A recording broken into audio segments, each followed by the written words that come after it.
Vinícius Gaburro. Ele atua desde 2003 em iniciativas voluntárias ou remuneradas voltadas à conservação da natureza, desempenhando funções de planejamento, gestão, operação e monitoramento de projetos e programas. Neste escopo, ele acumula experiência em trabalhos dentro de instituições públicas e privadas sem fins lucrativos, relacionadas principalmente aos temas 1. Restauração ecológica, gestão de áreas especialmente protegidas, prevenção e combate a incêndios florestais, manejo de bacias hidrográficas, valoriza o conhecimento técnico e os saberes tradicionais, a pesquisa, a modéstia, a diversidade em todas as suas expressões e a perseverança enquanto características essenciais para o exercício de qualquer profissão. O Vinícius, ele é presidente da Simbiose, e eu passo a palavra para ele agora, para completar aqui a nossa manhã. Vinícius, seja muito bem-vindo. Obrigada.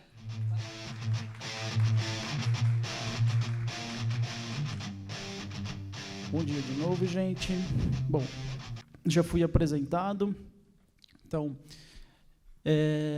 criei esse título aqui, né, de uma maneira um pouco desconfortável, que com as questões que eu trabalho, às vezes a gente não usa tanto esses termos, né, apesar deles estarem muito enraizados, né, na agenda da conservação. Então, mas por acaso eu cometer alguns equívocos teóricos em relação ao significado do que é sustentabilidade, compliance, etc., vocês, por favor, me perdoem. Bom, eu preparei aqui uma apresentação para falar. Estou hoje aqui como representante da Simbiose, que é uma organização não governamental com sede aqui na cidade de Atibaia e atuação local. E eu estou aqui para apresentar 2 estudos de caso, na verdade. Um é sobre a Simbiose, o trabalho que a Simbiose tem desenvolvido, aliás, uma parte do trabalho que a Simbiose tem desenvolvido aqui. E o outro eu vou dar um exemplo de um trabalho de conservação em escala regional, que uma outra organização não governamental pela qual eu atuo também desenvolve. Ambos estão ligados à agenda de conservação da natureza, mas ocorrem em escalas diferentes. Eu dividi está meio escuro, né? Mas eu vou falar para vocês aqui. Ó. Eu dividi, então, a minha fala em 3 momentos. Né? No primeiro momento, como eu disse, eu queria abordar um pouco da estrutura de projeto baseado em conservação da natureza, em uma área prioritária no município de Atibaia, né, para a conservação da natureza. E aí eu vou mostrar ao longo dessa apresentação o que a gente delimitou como prioritário para a conservação e por que prioritário, né? E na parte 2 eu vou falar um pouco da estrutura de projeto regional baseada em implementação de soluções baseadas na natureza. E falar também um pouquinho o que a gente entende que é soluções baseadas na natureza para fazer com que a sociedade consiga se adaptar a um cenário de mudanças. Nessas 2 primeiras partes, acho que o objetivo é trazer, sim, a narrativa dos trabalhos, mas é tentar estabelecer algumas pontes assim, com conceitos que vocês devem utilizar, né, no ambiente que vocês atuam profissionalmente. Né? Então, a questão, de repente, de oferta, de demanda, a questão da conservação como, talvez não mais como um recurso natural, mas como um serviço ecossistêmico essencial à continuidade da vida no planeta, de todas as formas de vida. Né? Então, meio que fazer esse paralelo. E, no último momento, eu queria trazer algumas questões, assim, algumas perguntas que antecedem, né, o conceito de sustentabilidade, que deveriam, não sei se condicionam, mas deveriam condicionar o significado de sustentabilidade, tanto no mundo corporativo, mas também em todos os mundos profissionais aí possíveis. Tá bom? Vamos lá, então. Falando primeiro da simbiose. Bom, a simbiose, ela trabalha basicamente com gestão de áreas especialmente protegidas. Mas o mundo da gestão de áreas especialmente protegidas, que no Brasil está muito ligado hoje ao Sistema Nacional de Unidades de Conservação, que é a nossa maior instrumento legal que rege as áreas protegidas do país, ele não é basicamente você estar num parque, por exemplo, ou numa estação ecológica e proteger aquele parque, ou para não deixar, por exemplo, pegar fogo, né? Ou para viabilizar a pesquisa. Tem uma série de atividades. eu listei, dentre as inúmeras atividades que a gente desenvolve em projetos de áreas especialmente protegidas, a questão do manejo do fogo, porque normalmente o manejo do fogo é uma atividade que gera visibilidade, né? Então as pessoas acabam entendendo. É mais fácil eu vir aqui falar mais de manejo do fogo do que falar da proteção de uma espécie específica que ocorre em um lugar específico. Então, nesse momento, eu vou falar um pouco de manejo do fogo como um pano de fundo para a gente entender, ou vocês tentarem criar relações com o ESG, por exemplo. Tá bom?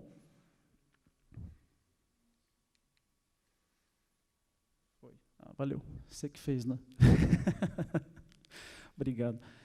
A simbiose, antigamente, quando a gente nasceu, lá em 2003, informalmente, depois foi se consolidar como uma instituição, uma OCIP, que é certificada, né, pelo Ministério da Justiça, a gente mudou um pouco a nossa forma de atuação. Antigamente éramos mais novos, né, com mais energia, o mundo era um pouco diferente também, e a gente era o que hoje se chamaria de uma organização não governamental ambientalista com um perfil muito mais denuncista, né, e de embate, não de confronto físico nunca, mas de embate, né, e não permeava tanto na nossa prática, na teoria sim, mas na prática não, a questão de construir um mundo de conservação colaborativa. A gente tinha isso, essa vontade, mas a gente não sabia como, de repente, como se comunicar adequadamente para criar aliados, para praticar conservação colaborativa. Muita água rodou debaixo dessa ponte. A Simbiose foi uma instituição que nasceu com um propósito local, com uma causa local. A logomarca hoje da Simbiose é uma fênix, porque a Simbiose nasceu do fogo, né? E, curiosamente, teve um momento na vida dela que ela morreu no fogo, por questões internas e de discussão, né? Problemas de relacionamento. E aí a gente chama esse momento na organização de hiato. Teve um hiato de atuação da Simbiose, né, no município de Atibaia, aqui na região. Quando a Simbiose deixou de atuar, isso já faz um tempinho, ela ficou parada por uns 3 anos, coisas ruins aconteceram no município de Atibaia. Não que hoje não estejam acontecendo, e não que não acontecessem antes, né? Mas a gente teve, por exemplo, uma redução drástica de uma área delimitada de unidade de conservação na cidade, e a Simbiose sequer participou desse processo de discussão. A gente teve a perda de um gestor de unidade de conservação na cidade, que era um cara muito bom, né? E a gente teve a aprovação de uma lei de uso e ocupação do solo na cidade de Atibaia, isso já em 2015, que, por exemplo, possibilitou um processo não ordenado de verticalização que a gente começa a enxergar hoje aqui em Atibaia, porque lá atrás não existia tanto essa demanda, né? Mas hoje tem, por diversas razões, né? Mas foi lá atrás que isso começou. E a Simbiose não participou dessa discussão. Eu tenho certeza que se a Simbiose tivesse participado, as possibilidades hoje seriam outras. Não estou falando que não haveria possibilidade, mas a construção teria se dado de maneira mais participativa, né? E a decisão seria meio que o meio termo, talvez, o mais o bom senso. Hoje, o que a gente faz? A gente busca promover a organização entre os setores. E assim a gente busca contribuir diretamente com a conservação colaborativa da Serra do Itapetinga. Então percebam que a área de atuação da Simbiose ela é muito específica, a causa de criação da organização ela é muito específica, a Serra do Itapetinga. Muitos não sabem, mas Simbiose foi uma epifania criativa, assim, é um acrônimo. Simbiose sim, é um conceito que vem da área da ecologia, de interação positiva entre duas espécies, né? Uma gerando benefício da outra, mas no caso da simbiose, além disso, simbiose significa Serra do Itapetinga, movimento pela biodiversidade e organização dos setores ecológicos. Foi muito difícil se chegar nesse nome, mas foi do nada que ele veio, né? Então, desde o início da criação da organização, essa era a ideia, organizar pessoas para praticar conservação colaborativa. E hoje a gente entende cada vez mais que a gente não pode estar na Serra do Itapetinga para fazer o que a gente quer. A gente sempre brinca. Antigamente a gente olhava para a serra assim e ficava dentro da serra e queria cuidar da serra, né?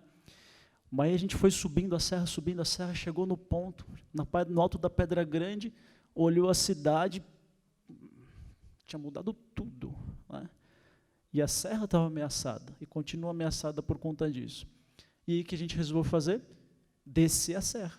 A gente teve que descer a serra, ocupar fóruns democraticamente instituídos, como os conselhos, Conselho de Meio Ambiente, por exemplo, outros fóruns, participar mais ativamente da formulação de políticas públicas, acompanhar essas políticas, utilizar essas políticas, fazer os outros fazerem, planejar, ajudar o poder público a planejar, ajudá-lo a fazer, fazê-lo fazer, engajar pessoas para que elas também façam, para que a gente não concentre uma agenda, porque essa agenda não é nossa, ela também é nossa. Então, o nosso objetivo hoje é muito mais trazer essa conservação colaborativa e conectar a Serra do Itapetinga, no caso, não só ecologicamente ao resto do território, mas se você quer trabalhar com conservação, você tem que conectar paisagens ecológica, econômica, social e culturalmente. E o impacto dessa conectividade, ele tem que gerar transformações políticas, públicas e privadas. Pode ir. Aí. Que pena que esse mapa não vai aparecer. Mas tudo bem, eu vou tentar explicar para vocês. Ó. Entrando já agora na parte do fogo, né, que é o nosso pano de fundo aqui, eu vou mexer um pouquinho para cá, pode ser? Tá. A gente tem aqui 2 mapas, tá? E como eu coloquei o nome, o PCJ no título da apresentação, eu vou usar as bacias hidrográficas Piracicaba, Capivari e Jundiaí para contextualizar um pouco de fogo.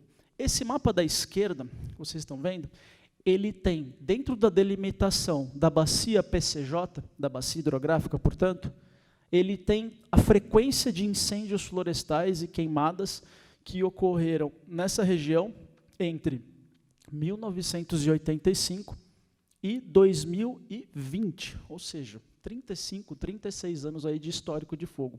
O mapa da esquerda ele mostra a frequência de fogo, ou seja, quais áreas teve apenas um incêndio florestal, quais áreas tiveram 2 incêndios florestais. Tem área que chegou a ter 18 incêndios florestais, ou seja, num espaço de 35 anos pegou fogo no mesmo lugar 35 vezes. Quando a gente olha esse mapa da esquerda, a gente vê o seguinte, que a parte oeste da bacia do PCJ, então, extremos lá, a região para cima de Piracicaba, Cordeirópolis, Piracicaba mesmo, em comparação com a parte centro-leste, tem muito menos queimado em incêndio florestal. A parte leste, que é onde está Atibaia, Piracaia, onde está Campinas, também mais no centro, ela tem muito mais incêndio florestal. E por que isso acontece? Como o Jean falou anteriormente, né, não tem uma razão só. Precisa fazer uma análise multivariada e testar hipóteses para ver o porquê. Mas a gente tem alguns indícios. Né? Na região centro-oeste da bacia, você ainda tem uma economia agrícola, ou seja, concentrada na zona rural, importante. Isso é muito importante para aquela região. Não estou falando que... Então, isso faz com que, somado a uma série de instrumentos legais, como a proibição do uso do fogo para queima da palhada da cana a partir de 2008, se eu não me engano, fizesse com que não é interessante para o empresário botar fogo na área dele. Né? Então, lá não tem. Na região centro-leste, a gente que está aqui, vocês estão aqui, vocês acham que, por exemplo, a nossa economia agrícola é importante para o município? Sim, obviamente ela é importante. Mas, em termos numéricos, não tanto.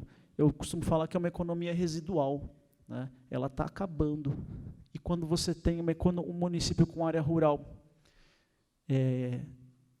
residual, em termos de produção, você acaba tendo áreas sem uso e você tem uma especulação imobiliária, por exemplo, vindo a reboque. E aí, qual a forma mais barata e prática de você manter a área limpa para evitar a regeneração natural e o aumento do custo para licenciar ambientalmente um empreendimento? Usando o fogo. E hoje é isso o que move a frequência de fogo na bacia do PCJ. Áreas rurais sem pungência econômica. O mapa da direita, ele mostra que esse regime de fogo está aumentando nos últimos 15 anos. Cada vez mais principalmente na região centro-leste da bacia, se pega mais fogo. Agora eu vou passar o slide. Opa, espera aí. Acho que foram 2 ao mesmo tempo, né? Deixa eu voltar, pode deixar que eu volto aqui. Aí. Agora, esse outro mapa já é concentrado. Esse outro mapa, ele traz a mesma situação, mais na região de Atibaia. O que a gente nota? Nessa região de Atibaia, Piracaia, se a gente fosse estabelecer um pódio, Piracaia ia ser medalha de ouro em quantidade de incêndio florestal. Atibaia ia ser medalha de prata. E eu estou falando da bacia como um todo, que pega mais de... Acho que essa bacia aqui deve ter uns 37 ou 47 municípios. É coisa pra caramba. Pega muito fogo aqui. E quando a gente olha a frequência, sabe quais são as áreas que mais pegam fogo? Áreas prioritárias para a conservação da natureza. Então, por exemplo, na região do reservatório, quem conhece Piracaia, reservatório de água de Piracaia, que está dentro do sistema Cantareira, né? Ali é o lugar que mais pega fogo em toda a bacia. E se você for pensar na importância da conservação do solo, principalmente no entorno, em região próxima do reservatório, para que se evite o carreamento de sedimentos para o reservatório, você não tenha que fazer uma baita obra de escavação para achar o volume morto, né? É importante que lá não pegue fogo. É importante que tenha um processo de restauração de matas ciliares, matas ripárias. Só que lá está concentrado. Qual o segundo lugar que mais pega fogo na bacia toda? Aqui, ó, onde a simbiose nasceu, na Serra do Itapetinga. Justamente na área em que teve uma luta histórica para proteção, que tem espécies endêmicas, que tem mais de 300 nascentes cadastradas, né, que tem e sempre teve uma vocação turística, né, de turismo de contemplação, turismo ecológico. Essa é a segunda área da bacia toda que mais pega fogo. As áreas importantíssimas para a conservação são as que mais pegam fogo na nossa região. E aí eu pergunto, né, depois a gente pode discutir isso, mas os esforços para a redução dos incêndios, não é, como o Gia colocou, né, e outras pessoas colocaram, não é um objetivo da empresa, talvez, focar nisso, mas as organizações não governamentais focam nisso, e a simbiose foca nisso, né. Então, a gente, obviamente, com o apoio do poder público, tem atuado há mais de 20 anos buscando reduzir, muito mais do que a área queimada, a quantidade de focos, né. Vou passar agora. Então, essa é a nossa origem é essa, né?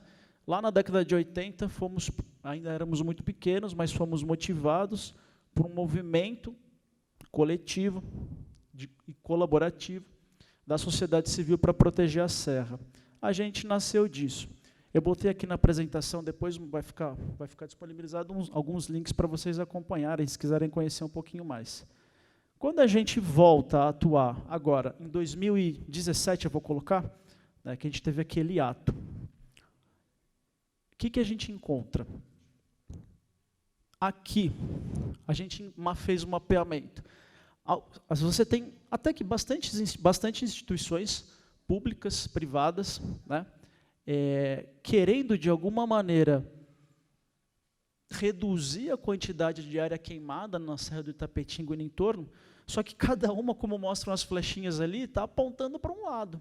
Então, você tem uma política pública, como, por exemplo, a Operação Corta-Fogo do governo, apontando para o lado, você tem a prefeitura focando outra coisa, você tem proprietários rurais, organizações não governamentais, que não tem ali aquela atividade, tirando bombeiros, lógico, como o seu cerne, mas todo mundo quer fazer alguma coisa, só que cada um aponta para um lado. Qual que é o resultado disso?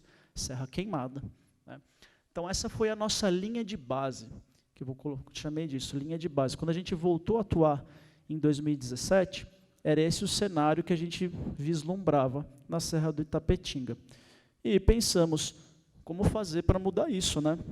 E aí, já que eu percebi que vocês usam a palavra disrupção, né, para se referir a mudanças importantes, porque não radicais, né, de como você faz, ou do que você faz, inclusive, eu acho que a gente teve uma primeira disrupção interna, que a gente falou, olha, putz, é difícil lidar com, sei lá, motoqueiro, né, ou turista folgado, né, mal educado, ou poder público que não tem vontade de fazer muitas vezes, ou mesmo é difícil lidar com você, que trabalha comigo faz tempo, assim, putz, não dá às vezes. Mas vamos mudar o jeito da gente fazer a coisa? Vamos mudar o jeito da gente fazer a coisa. Então essa foi a nossa primeira, a gente entende que foi uma disrupção. Vocês não vão ver, mas aqui foi um desenho de uma criança, né, que a gente estava trabalhando um dia, ela fez um desenho que motivou a gente. Ela fez um monte de gente indo em direção à serra, e aí tem um pouco do Raul Seixas, né, aquela música do Raul Seixas. E aí ela fez um monte de bolinhas, assim, um balãozinho do pensamento, né? Todo mundo mirando para a serra. Dentro do balão, a serra está linda. E algumas pessoas até acham que isso é verdade, não é só um sonho. Mas a hora que você vê fora do balão, dá uma caca. Né? Então, como a vontade de fazer junto a mesma coisa pode transformar uma realidade? Aquilo foi o momento para a gente precisa fazer desse jeito, não para resolver o problema, mas para ter maior impacto. Né? E era diferente do que a gente via. Por mais que a gente quisesse fazer aquilo, a forma como a gente se comunicava para fazer era difícil. Então, muita gente, alguns grupos achavam que a gente queria fechar a serra, outros falavam que a gente colocava fogo na serra. Né? Era complicado, e ainda é, né? E faz uns 3, 4 anos que voltaram a fazer isso de novo, mas, felizmente, acho que vai acabar agora, né?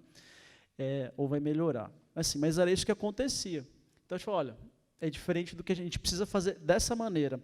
Qual o primeiro passo, então, na reinvenção da forma de atuação? Puxa, vamos planejar. Né? Mas só planejar e deixar isso como um documento de planejamento interno é legal.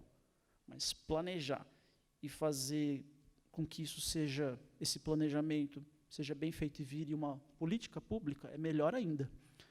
Então, a gente foi lá e convenceu a prefeitura a abrir um edital para fazer o Plano Municipal de Conservação e Recuperação da Mata Atlântica e o Plano Municipal de Controle de Erosão da cidade. Né? Pô, legal. A prefeitura abriu esse edital, a gente participou, teve concorrência, obviamente, e a gente ganhou, porque a gente fez uma proposta realmente bem baixa. Muito, muito baixa. A vontade de fazer era muito maior do que a vontade de receber para fazer. Né? Nesse documento, que virou uma política pública, que está nesse link aí, a gente fez uma série de estudos, com dados primários, mas também secundários, e eu destaquei 4 mapas que a gente gerou aqui. Esse mapa da esquerda, que a gente fez, depois a gente deixou ele, inclusive, bem bonitinho, com a ajuda do pessoal do coletivo socioambiental de Atibaia, a gente está mostrando as áreas de manancial, que a gente chama da cidade. O que são essas áreas? As áreas em que a drenagem dos cursos d'água chega num ponto em que há uma captação de água para abastecimento público. Então, a montante desse ponto, a gente pode fazer uma interpretação que é nossa, pode ser que não seja de um morador que está fora dessa área, né? De que, do ponto de vista coletivo, é importante se investir em conservação da natureza aqui. Então, a gente delimitou as 2 grandes áreas em Atibaia. Além disso, a gente mapeou, com dado secundário, locais onde a água subterrânea está muito próxima da superfície, o que implica em alto grau de risco para contaminação. E a gente botou aqui também essas áreas do ponto de vista hídrico, então a gente considerou como prioritárias. Aí o segundo mapa, a gente pegou do Serviço Geológico Brasileiro e viu quais são as áreas que têm risco de rolamento de matacão, risco de inundação, risco de enxurrada, risco de processo erosivo. Mapeamos tudo, está ali. A terceira área, quais são os fragmentos florestais da cidade que têm melhor qualidade, tudo mapeado. E o quarto mapa, onde tem unidade de conservação. Tudo isso gerou um mapa consolidado, temático, que mostra áreas prioritárias para a conservação da natureza em Atibaia. Então, está aí o mapinha. Com base nesse planejamento, a gente começou a trabalhar. E qual foi aí a engenharia? Poxa vida, se a gente tem conselhos criados, instituições com a prerrogativa de trabalhar nessa agenda, falando só do fogo, né? Como é que a gente vai trabalhar? O voluntariado é um trabalho muito valoroso, mas como é que a gente vai profissionalizar um núcleo dentro da simbiose que vai conseguir trabalhar de maneira remunerada para que não tenha que compartilhar o seu tempo fazendo outras atividades? E como é que esse núcleo vai trabalhar não só para cumprir o que está num plano de trabalho, por exemplo, mas para engajar mais pessoas?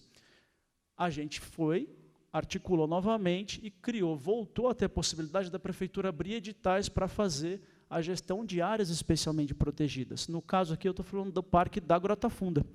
Então, com base num edital que foi aberto e a gente conseguiu ganhar esse edital, a gente começou a desenvolver um plano de trabalho em que, dentro dele, tem algumas atividades que são de prevenção e combate a incêndios.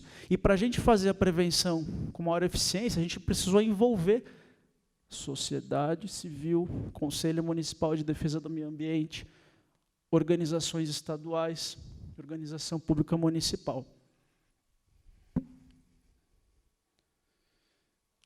Então, reparem, né, que é uma estratégia de governança, né, da porteira para fora, né, bem importante. E começamos a trabalhar. Investimos em atividades de prevenção, informação.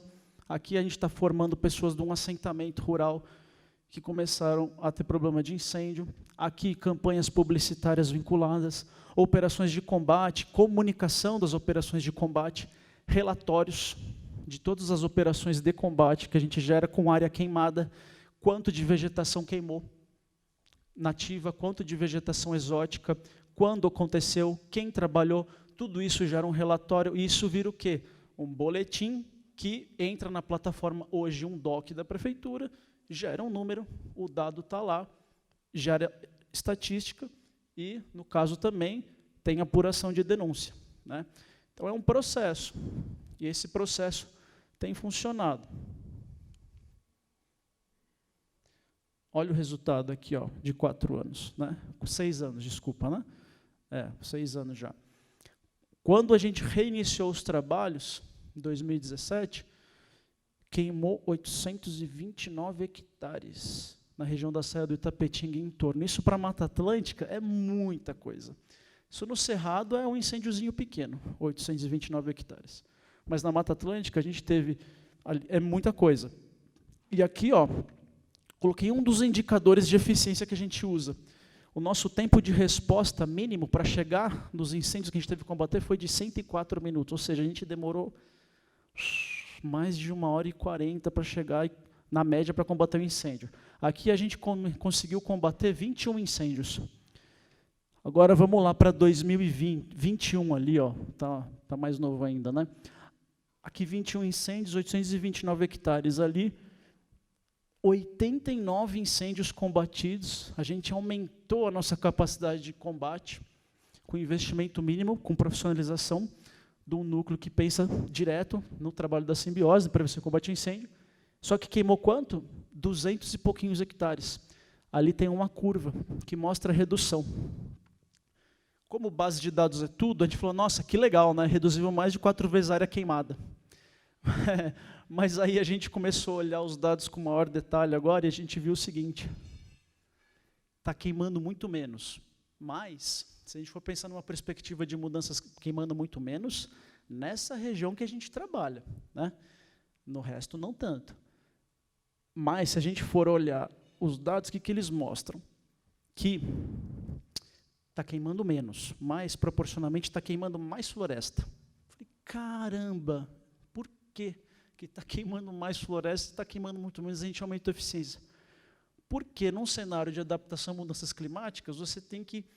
A gente chama a Mata Atlântica de bioma, né? Mas eu acho que a gente tem que começar a chamar a Mata Atlântica de antroma. A Mata Atlântica não é a Mata Atlântica. A Mata Atlântica é uma coisa nova, não é mais moldado biologicamente, assim, ecologicamente. É um antroma, é moldada pelo homem. Então, na Mata Atlântica, a gente tem hoje, a maior parte dela está recoberta de um capim africano que evoluiu com a presença do fogo, a braquiária, por exemplo, né? E lá ele tinha grandes pastadores, elefantes, hipopótamos, que mantinham ele baixinho. E as espécies que estão lá naqueles ecossistemas, elas evoluíram com fogo. Na Mata Atlântica, não. As espécies, elas são fogo sensíveis. A evolução fez com que a frequência de incêndio florestal na Mata Atlântica, sei lá, tem lugar que é uma vez a cada 10 mil anos, porque caiu um raio na época da chuva, né? Então, assim, o que está acontecendo? A simbiose, de certa maneira, acaba contribuindo para criar uma piropaisagem. Porque o fogo, normalmente, ele começa numa área aberta, numa área de pastagem. Depois ele entra na mata. Se a gente atua de maneira eficiente para combater o fogo e faz ele queimar muito menos, o que vai acontecer? Aquela braquiária não vai queimar, nem a floresta. Mas ela não vai queimar, ela vai crescer. Aí no ano que vem, daqui 2, 3 anos, ela vai estar desse tamanho. E a hora que pegar o fogo, vai ser muito pior. E aí vai demorar muito mais para apagar. E aí esse fogo vai chegar na mata. Né? Ou seja, trabalhar numa perspectiva de mudança climática, para uma organização ambientalista mesmo, é bem complicado. A gente não sabe, alguém colocou, que é incerto, é completamente incerto. Só que se a gente não tiver dados e não trabalhar à luz da ciência para entender esses dados, a gente vai fazer uma coisa de maneira bem intencionada, mas vai acabar até piorando o cenário. Então, o que a gente já está fazendo hoje? O nosso segundo momento de disrupção. Né?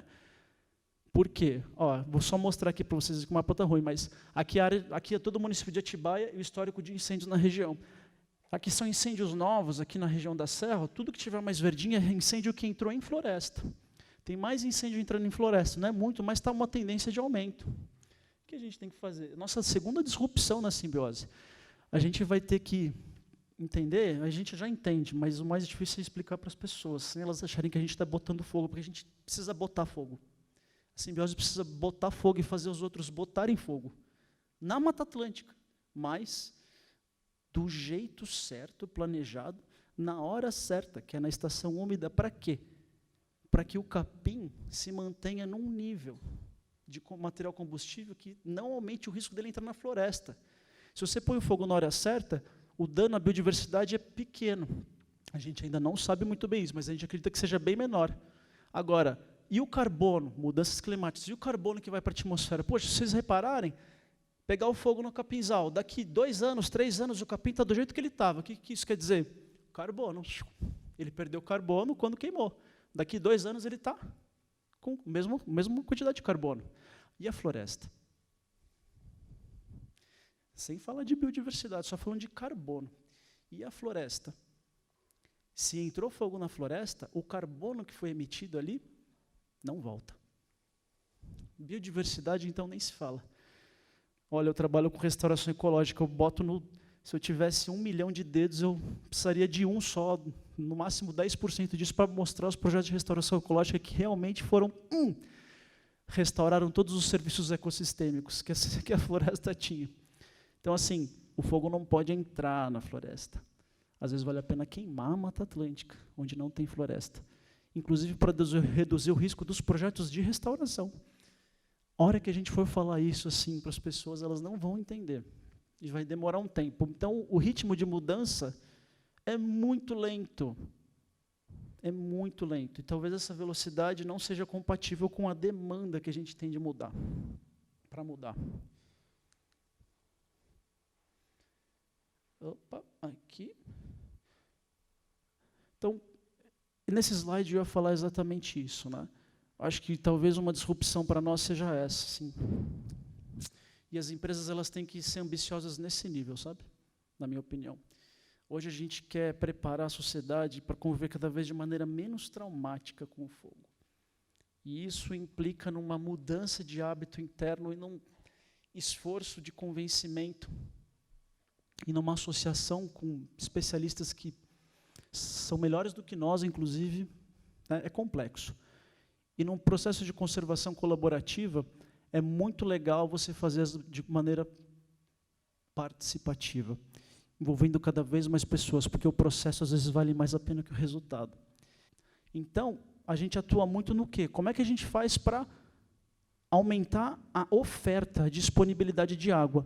Não que a gente não atue, por exemplo, com a redução do risco, fomentando indiretamente a adoção de medidas de infraestrutura cinza.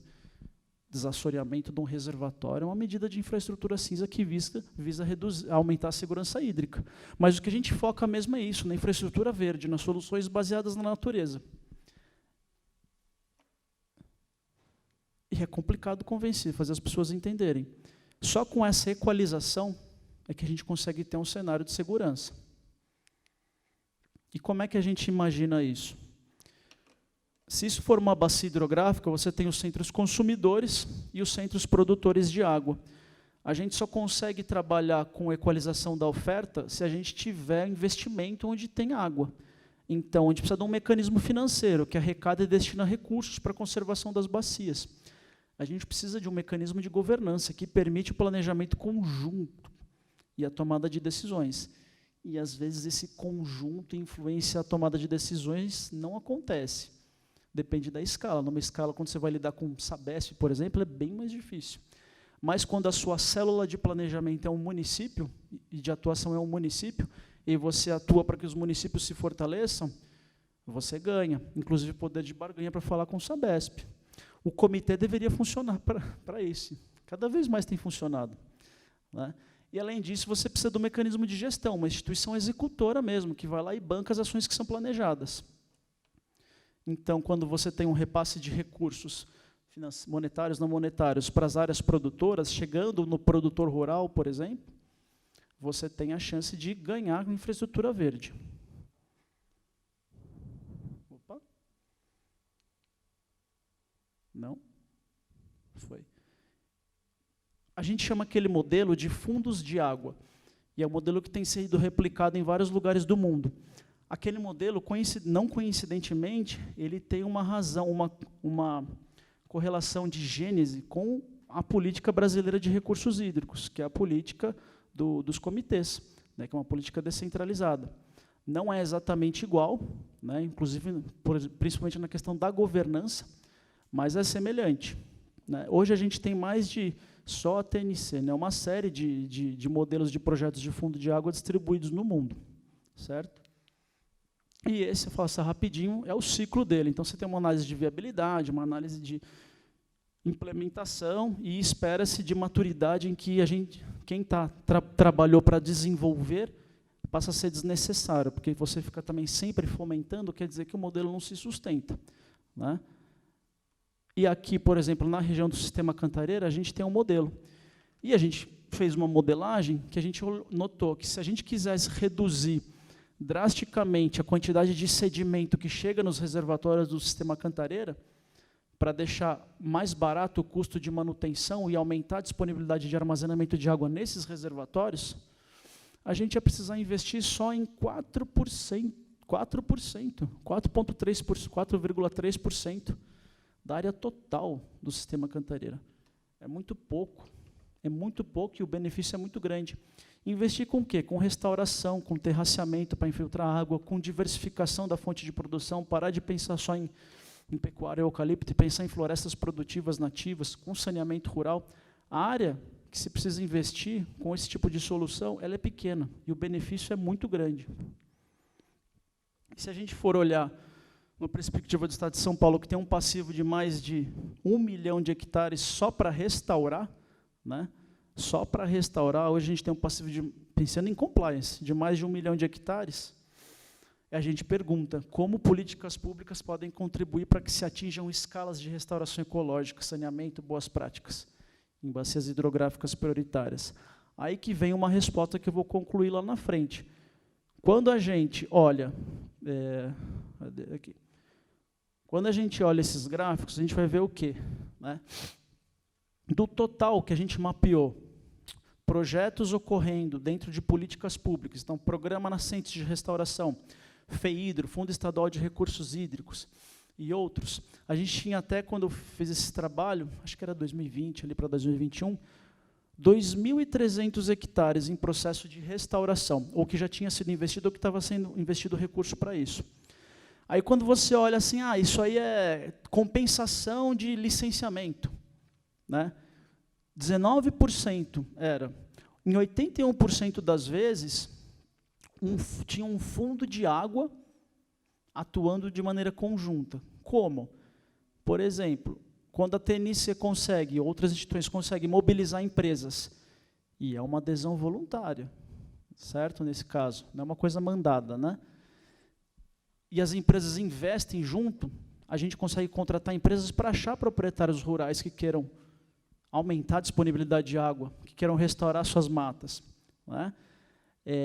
Então, assim, em 81% das áreas no PCJ em que tinha projeto de restauração acontecendo, tinha investimento privado, sem ser por compensação ambiental.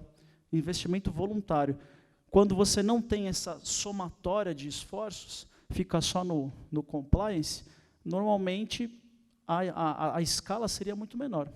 Então, isso para mim é uma coisa que eu acho importante, assim, um modelo que não dá para a gente pensar só na adequação ao código, no cumprimento de um TCRA por si só.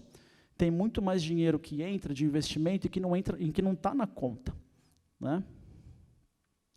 E aí, só complementando essa informação. Então, indo para o final, queria colocar algumas questões, né? Voltando. Vamos pensar nisso assim, né? Acho que é uma questão importante para a sustentabilidade. Quando um meteoro cai no planeta Terra, o que determina a extinção das espécies, né?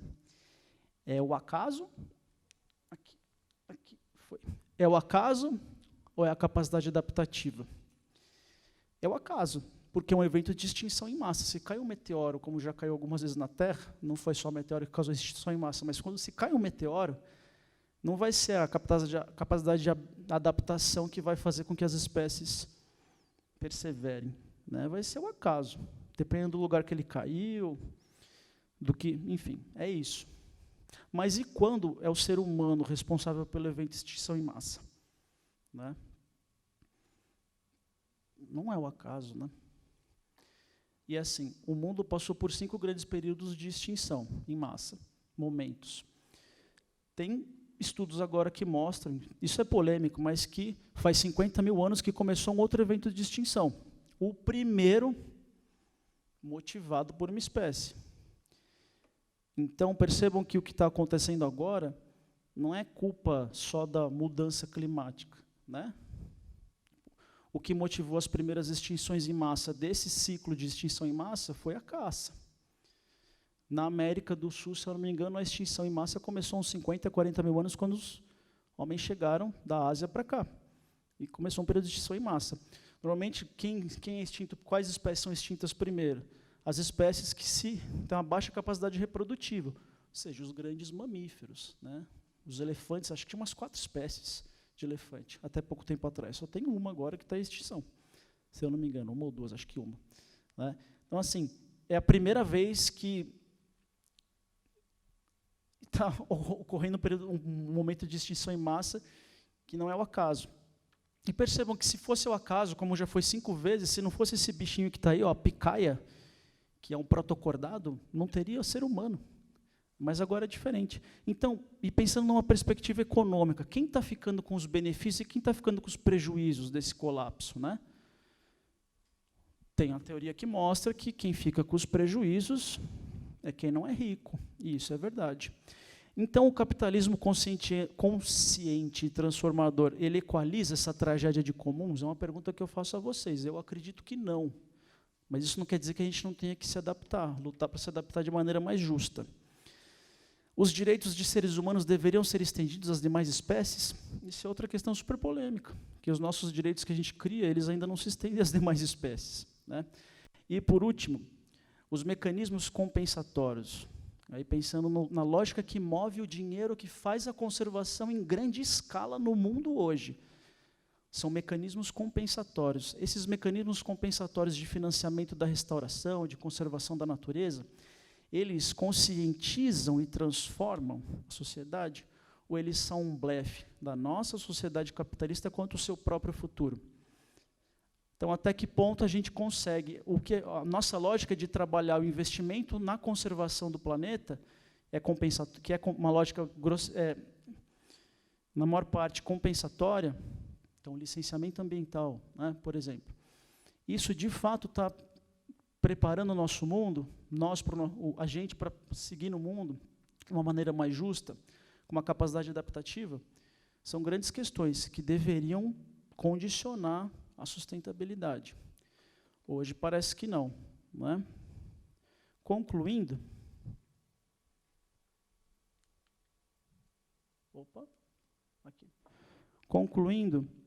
coloco então, primeiro pensando em projetos que eu trouxe, né, que tanto em escala regional quanto nacional, as iniciativas mais bem-sucedidas de implementações de SBN, soluções baseadas na natureza, elas normalmente consorciam investimentos voluntários ou oriundos do compliance, por intermédio e gestão do poder público, contudo, com uma estrutura de governança participativa. Esse, hoje, é o melhor modelo para a gente pensar em conservação e restauração em escala. Mas não quer dizer que ele está funcionando, e não quer dizer que a gente não tenha que se provocar e fazer ele ser aprimorado ou mudar drasticamente.